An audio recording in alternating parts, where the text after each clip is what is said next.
मातु मलिन मन देखी, मुझे मातु मलिन मन देखी, मुझे मातु मलिन मन देखी, मुझे मातु मलिन मन देखी, मुझे मातु मलिन मन देखी, मुझे मातु मलिन मन देखी।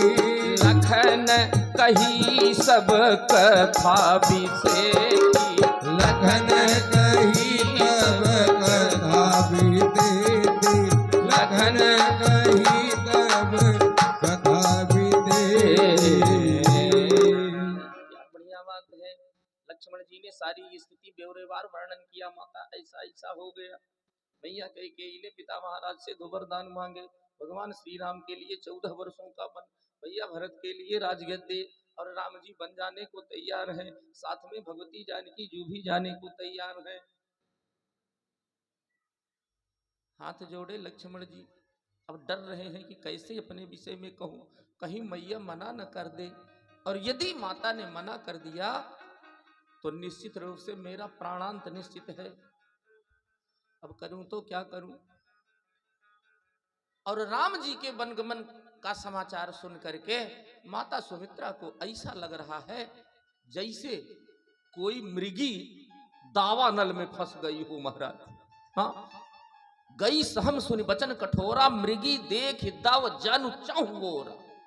मानो चारों तरफ से दावाग्नि जल रही हो और बीच में कोई मृगी फंस गई हो, निकलने का कोई मार्ग न दिख रहा, करूं तो क्या करूं। किंतु कुअवसर जान करके धैर्य धारण किया सुमित्रा ने। धीरज धरेव,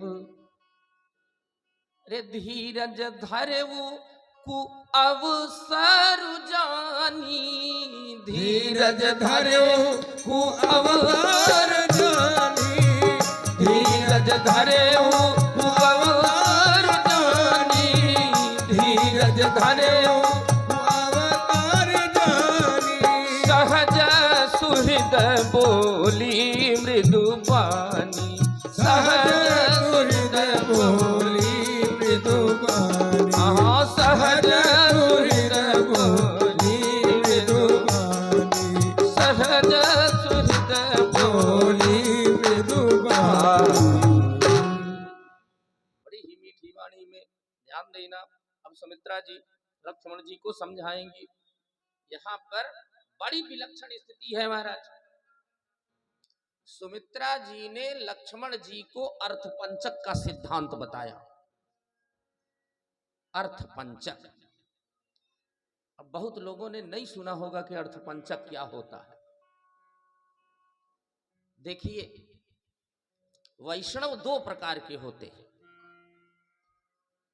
एक तो वाह्य वैष्णव और एक आंतरिक वैष्णव। वाह्य वैष्णव और आंतरिक वैष्णव, ये 2 प्रकार के वैष्णव भक्त भगवान के होते हैं। वाह्य वैष्णव बाहरी आडंबर के द्वारा जाने जाते हैं। जैसे कोई बहुत बड़ा तिलक लगाया हो, मेरे जैसा वैष्णव तिलक हो, गले में बढ़िया माला हो तुलसी की, लाल पीला भगवा वस्त्र हो, कमंडल हो हाथ में, त्रिदंड हो हाथ में, नाना प्रकार के जो वाह्य आडंबर होते हैं, इससे यह पता चलता है कि ये वैष्णव है। किंतु वाह्य वैष्णव है। बाहरी आडंबरों के द्वारा जो वैष्णव दिखे उसे वाह्य वैष्णव बोलते हैं। और एक होते हैं आंतरिक वैष्णव। आंतरिक वैष्णव जो होते हैं वो माला वाला नहीं पहनते, तिलक वगैरह नहीं लगाते, कमंडल नहीं लेते, त्रिदंड नहीं लेते, वो भगवा नहीं पहनते, वो अंदर से वैष्णव होते। किंतु ध्यान देना, आंतरिक वैष्णव होने के लिए अर्थ पंचक का सिद्धांत जानना अति आवश्यक होता है। यदि आपने अर्थ पंचक के सिद्धांत को नहीं जाना तो आप आंतरिक वैष्णव नहीं हो सकते। अब अर्थ पंचक क्या है? अर्थ पंचक में 5 सिद्धांत हैं और वो 5 सिद्धांत जानना आवश्यक होता है। पहला सिद्धांत स्वरूप। किसका स्वरूप? हमारा स्वरूप, जीव का स्वरूप। हमारा क्या स्वरूप है? हम जीव हैं, जीव का क्या स्वरूप है? जीव स्वयं अपने स्वरूप को जाने, ये पहला सिद्धांत है, इसलिए उसे कहा गया स्वरूप। दूसरा है पर स्वरूप। बिल्कुल जैसे अध्यापक क्लास में पढ़ाते हैं उसी तरह बता रहा हूं मैं पांडे जी। अब ना किसी के समझ में आवे तो हम क्या करें इसी तरह। दूसरा है पर स्वरूप। पर माने परह परमात्मनि यस्य, पर माने परमात्मना, पर परमात्मा माने भगवान। पहला सिद्धांत जीव अपने स्वरूप को जाने, दूसरा परमात्मा का क्या स्वरूप है, भगवान का क्या स्वरूप है वह जाने। तीसरा है उपाय स्वरूप, भगवान को पाने के क्या उपाय हैं। चौथा विरोधी स्वरूप, भगवान को प्राप्त करने में कौन कौन सी वस्तुएं विरोधिनी हैं। और पांचवा और अंतिम सिद्धांत है फल स्वरूप, भगवान को पाने के बाद क्या फल होता है। सबसे बड़ा फल क्या है संसार में? अच्छा चलिए, मैं आप लोगों से प्रश्न कर रहा हूं, करना नहीं चाहिए किंतु मैं पूछ रहा हूं, शायद किसी को पता हो। यहां जितने भक्त लोग बैठे हैं, कृपया यदि किसी को पता है तो बताएं कि संसार में सबसे बड़ा फल क्या है। जितने सत्कर्म हैं, जितने काम हम करते हैं, अच्छे कार्य सत्कर्म, पूजा पाठ जप तप हवन यज्ञ उपवास तीर्थ सत्संग नाम जप, इसका सबसे बड़ा फल क्या है? सबसे बड़ा फल है, देखिए कभी कभी लोग कहते हैं कि सबसे बड़े फल तो भगवान है, भगवान की प्राप्ति हो जाए बस। भगवान सबसे बड़े फल नहीं है सीताराम, क्योंकि भगवान प्राप्तव्य हैं। भगवान तो प्राप्त हो जाते हैं, थोड़ा सा पुरुषार्थ करो, थोड़ी सी भक्ति करो, भगवान प्राप्त हो जाते हैं। और भगवान को लाखों हजारों करोड़ों भक्तों ने प्राप्त किया भी है। किया है कि नहीं किया है? किए है ना। सबरी ने किया, जटायु ने किया, केवट ने किया, कोल किरात बिल वनवासियों ने किया, अगस्त ने किया, सुतीक्षण ने किया, याज्ञवल्क्य ने किया, भरद्वाज ने किया, सरभंग ने किया, संत तुकाराम ने किया, मीराबाई ने किया, तुलसीदास ने किया, सबने भगवान की प्राप्ति की।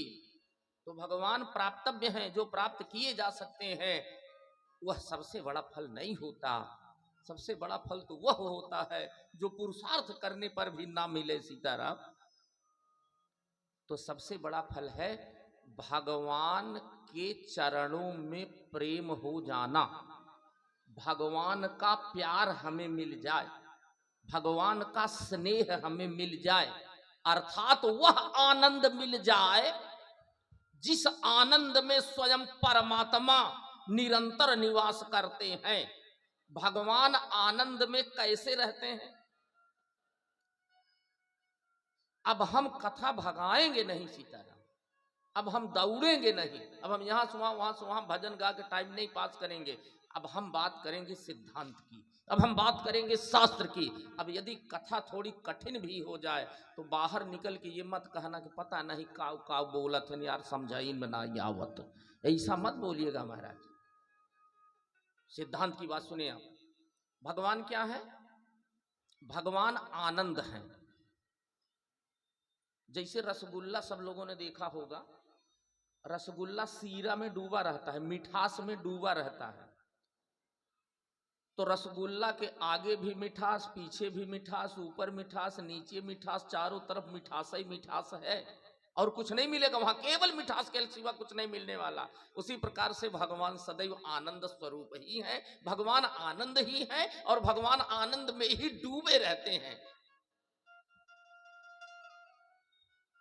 इसीलिए नंद घर आनंद भयो जय कन्हैया लाल की। नंद घर कृष्ण भय नहीं, दशरथ घर राम भय नहीं, कौशल्या घर आनंद भयो। नंद घर आनंद भयो। और एक बात और बताऊं आपको, सुख का विरोधी शब्द है दुख। जितने शब्द मिलेंगे आपको सबका कोई न कोई विरोधी मिलेगा। जरा आनंद का विलोम बताओ कोई, आनंद का कोई विरोधी है क्या शब्द? अंधकार का विरोधी प्रकाश, दुख का विरोधी सुख, सुजात का विरोधी कुजात, दानों का विरोधी देव, ऊंच का विरोधी नीच, है ना, जीवन का विरोधी मरण, अमृत का विरोधी विष। जरा आनंद का विरोधी बताओ। कुछ है क्या? आनंद का कोई विरोधी शब्द नहीं है। भगवान आनंद है, वो कूटस्थ आनंद, वो ध्रुवानंद, वो नित्यानंद, बोध स्वरूपानंद, अमलानंद, अजानंद, अनामयानंद, चिन्मयानंद, केवलानंद, घनानंद, एकमात्र आनंद ही आनंद, परिपूर्णानंद परमात्मा है वो। और एक बात बताओ, हमारा जन्म किस लिए हुआ? हम क्यों आए इस संसार में? आनंद पाने के लिए। आनंद, हम आनंद कहां खोज रहे हैं? संसार में खोज रहे हैं, और संसार में आनंद है नहीं। आप कहोगे कैसे सिद्ध किया जाए कि संसार में आनंद नहीं है? मैं इसके संदर्भ में कई बातें बताऊंगा आपको। पहली बात तो यह कि संसार को सागर कहा गया। लोग कहते हैं ना, अरे भैया ये संसार सागर है, कहते हैं ना संसार सागर। इसको सागर क्यों कहते हैं? संसार को सागर इसीलिए कहते हैं कि जो विशेषताएं सागर में हैं वही विशेषताएं संसार में हैं। समुद्र देखने में बड़ा बढ़िया लगता है, उसी प्रकार से संसार भी देखने में बड़ा अच्छा लगता है। आप समुद्र के किनारे खड़े हो जाइए, समुद्र के सौंदर्य को देखिए। कितने लोग तो देश विदेश से बाहर से आते हैं, जुहू चौपाटी में जाते हैं समुद्र देखने के लिए। समुद्र के किनारे आप खड़े हो जाइए, समुद्र को देखिए ध्यान से।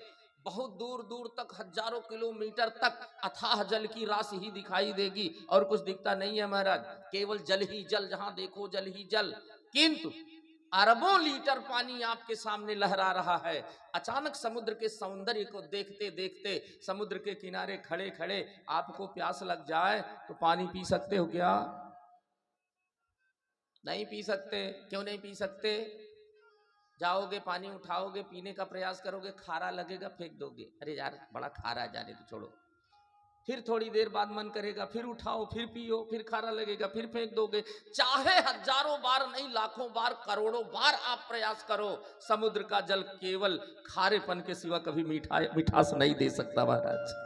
उसी प्रकार से ये संसार है। इस संसार में जहां कहीं भी हमें लगता है कि यहाँ सुख है, यहाँ आनंद है, हम बार बार मुंह मारने का प्रयास करते हैं, किंतु कभी मिठास मिला नहीं, कभी सुख मिला नहीं, कभी आनंद मिला नहीं। और इसी आनंद की खोज में करोड़ों जन्म हमने लिए, अनेकानेक जन्म हमने लिए, कल्प कल्पांतर, युग युगांतर, अनंतानंत जन्म हमने लिए केवल आनंद की खोज में, किंतु आनंद मिल नहीं रहा।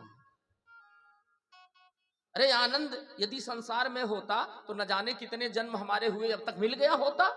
निश्चित है कि संसार में आनंद है नहीं, तो आनंद है कहां?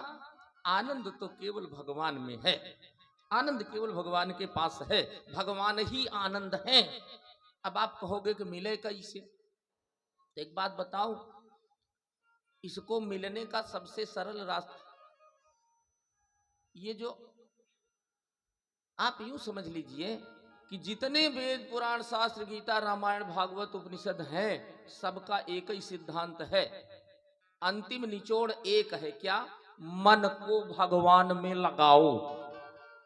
यही है ना महाराज? आप तो परम विद्वान आदमी महाराज, सोचिए, मन को भगवान में लगाओ, यही समस्त शास्त्रों का निचोड़ है।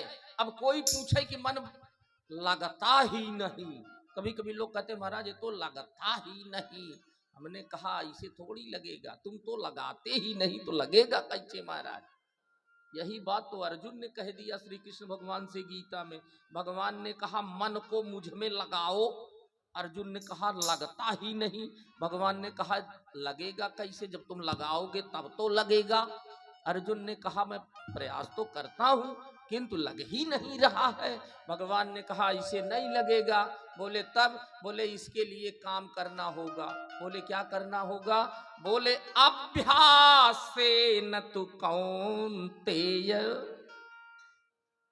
वैराग्येण च गृह्यताम्। सतत अभ्यास और निरंतर वैराग्य के द्वारा यह मन बस में हो जाता है। तो अब यहां फिर प्रश्न हुआ कि अभ्यास क्या है और वैराग्य क्या है। एक एक चीज का निराकरण कर रहा हूं महाराज जी, बात को समझने का प्रयास करें आप। कहीं से कोई भी प्रश्न मन में नहीं खड़ा होना चाहिए, और खड़ा भी होता है तो आप पूछ सकते हैं। अभ्यास क्या है और वैराग्य क्या है? संसार से मन को हटाना ये अभ्यास है। मन को हटाने का मतलब, ये पुत्र है उसमें आसक्ति कम करो धीरे धीरे, ये धन है उसमें आसक्ति कम करो धीरे धीरे, ये घर है, द्वार है, मकान है, मेहमान है, प्रॉपर्टी है, उनमें आसक्ति कम करो धीरे धीरे। अर्थात सांसारिकता और सांसारिक पदार्थों से मन को धीरे धीरे हटाओ, ये अभ्यास है। और मन को भगवान में लगाओ, ये वैराग्य है। किंतु आपको दोनों काम नहीं करना है, करना एक काम है, क्या? केवल अभ्यास करना है। वैराग्य अपने आप होगा, वो करने की आवश्यकता नहीं है। मन को जितना आप संसार से हटाओगे उतना भगवान में अपने आप जुड़ जाएगा, उसके लिए आपको प्रयास करने की आवश्यकता नहीं है। यदि 10% आपका मन संसार से हटा तो 10% भगवान में अपने आप जुड़ जाएगा, वो आपको जोड़ने की जरूरत नहीं है। 50% मन आपका हटा तो 50% अपने आप भगवान में जुड़ जाएगा, वो करने की आवश्यकता नहीं है।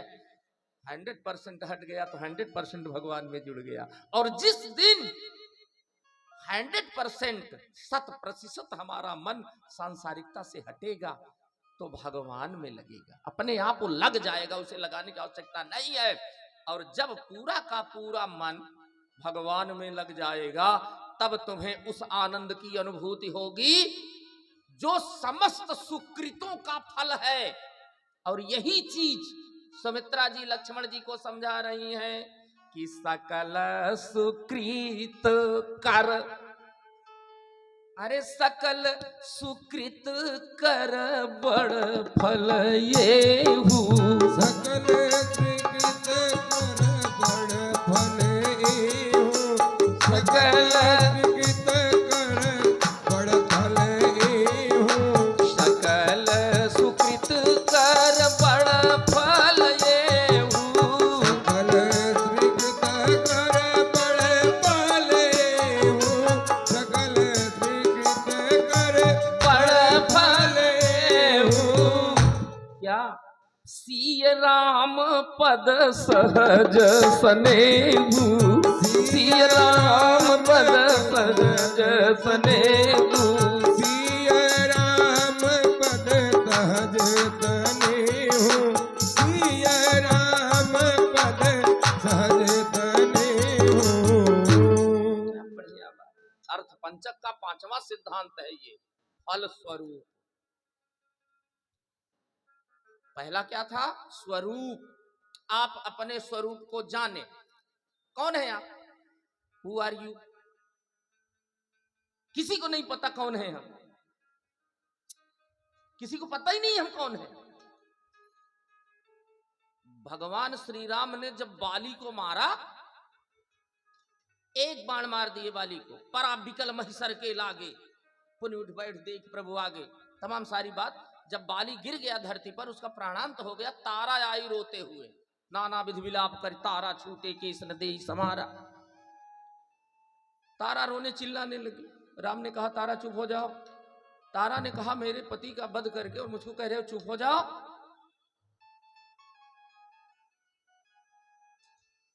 तुमसे बड़ा क्रूर मैंने देखा नहीं राम। राम ने कहा कि तुम्हारा पति, अच्छा कहाँ है तुम्हारा पति, जरा दिखाओ अपने पति को, दिखाओ कहाँ है तुम्हारा पति, तुम अपने पति को दिखा दो, मैं जिंदा कर देता हूं। तारा अपने पति बाली के मृत पैरों से लिपट गई, दोनों चरणों से, बोली ये मेरा पति। भगवान ने कहा ये तुम्हारा पति नहीं है, ये तो इस डेड बॉडी का एक अंग है जिसको पैर बोलते हैं, इस मृतक शरीर का अंग है ये पैर, ये तुम्हारा पति कैसे हो सकता है। तो तारा ने पेट पे हाथ रखा, बोलिए मेरा पति। राम जी ने कहा नहीं नहीं, ये तो इस शरीर का एक भाग है जिसको पेट बोलते हैं, तुम्हारा पति कहाँ है दिखाओ। तारा वक्षस्थल पे हाथ रखी, सिर पे हाथ रखी। भगवान ने कहा नहीं नहीं भाई, ये सब तो शरीर का एक अंग है, ये छाती है, ये पेट है, ये सिर है, तुम्हारा पति कहाँ है तारा, वो बताओ। अब तब तारा आश्चर्यचकित उसने पूछा बात तो ठीक है प्रभु, मेरा पति कौन है? भगवान ने कहा तारा, यदि ये शरीर तुम्हारा पति है तो मैंने तुम्हारे पति की एक उंगली भी नहीं काटी है, लेके जा सकती हो। और यदि इस शरीर के अंदर निवास करने वाली जीवात्मा को तुम अपना पति मानती हो तो वह तो अजर है, वह तो अमर है, वह तो नैनम छिंदंति शस्त्राणी नैनम दहति पावक न च क्लेदियंतापु न च शोषयति मारुत, है ना। जीवात्मा अमर होती है। ये तुम्हारा पति है, लेके जाओ। भगवान ने जैसे ही बताया कि ये शरीर तो पंचभूतों से निर्मित जड़ पदार्थ है, छित जल पावक गगन समीरा पंच रचित तदम शरीरा, प्रगट सुतन तव आगे सोवा, जीव नित्य कही लगी तुम रोवा। तब गोस्वामी जी कहते हैं कि उपजा ज्ञान, अरे उपजा ज्ञान चरण तब लागी, उपजा ज्ञान चरण तब लागी, उपजा ज्ञान चरण तब लागी। दीन सी परम भगति बर मागी,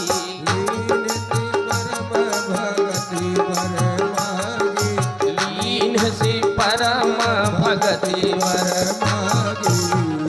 तो पहले हमें समझना पड़ेगा कि जीव का क्या स्वरूप है, हमारा क्या स्वरूप है। अर्थ पंचक के सिद्धांत की चर्चा चल रही है भगवत प्रेमियों। एक बार एक महात्मा जी एक गांव में आए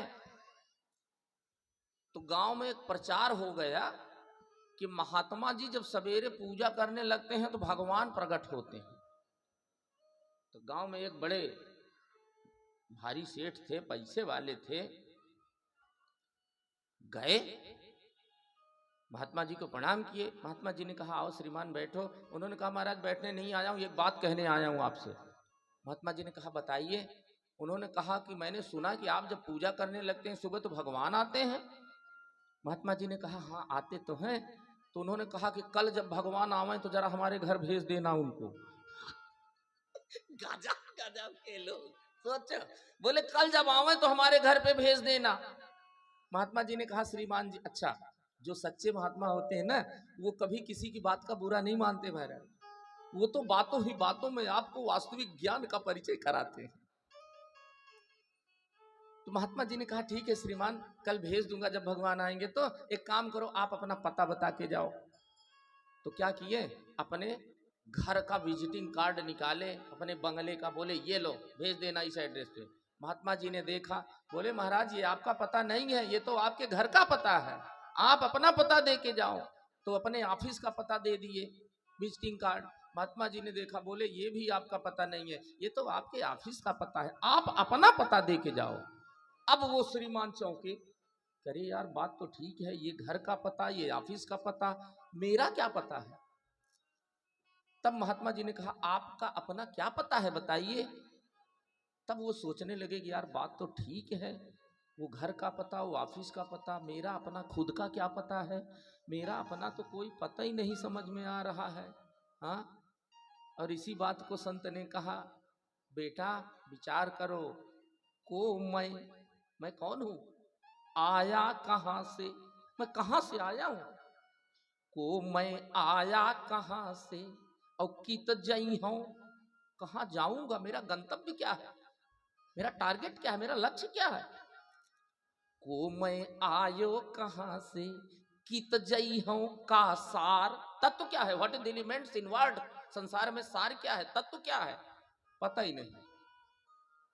तब महात्मा जी कहते हैं को मैं आयो कहां से, कित जई हूं का सार, को मम जननी को पिता, या को करहु विचार। विचार करो कौन है तुम्हारे माता पिता। मत कह देना कि फलाने मिसिर हमारे बाबू हैं, अरे वो इस संसार के देह के पिता हैं, वो सांसारिक पिता हैं। आध्यात्मिक पिता कौन है तुम्हारा, आध्यात्मिक माता कौन है तुम्हारी, पता ही नहीं महाराज। ये सांसारिक नाते हैं, इससे ऊपर उठो तब तुम्हें पता चलेगा कि तुम्हारे वास्तविक माता पिता कौन है। कौन है तुम्हारे वास्तविक माता पिता। तो सुमित्रा जी कहती हैं अरे तात तुम्हारी माँ तुबय देगी, तात तुम्हारी माँ तुबय देगी, तात तुम्हारी माँ तुबय देगी, तात तुम तुम्हारी मातु वैदेही, तुम्हारी मातु वैदेही, पिता राम सब भांति स्नेही, पिता राम सब भांति भांति हाँ, सीता राम सब भांति स्नेही। ये दैहिक संबंध है महाराज, किंतु संसार के समस्त सचराचर प्राणियों के वास्तविक माता पिता तो भगवान श्री सीताराम है। सीताराम क्या स्वरूप है जीव का? जो भगवान है वही हम भी हैं, वही आप भी हो। एक बार एक सज्जन गए एक महात्मा के पास, बोले महाराज, बोले हाँ, बोले भगवान कब से हैं, कब से हैं भगवान? तो महात्मा जी ने कहा जब से मैं हूं। सीताराम, महात्मा जी से पूछा गया कि भगवान कब से हैं, उनकी सत्ता कब से है? बोले आनंद कंद भगवान की जय। मुझे तूने मालिक बहुत कुछ दिया है, जय जय तेरा शुक्रिया है।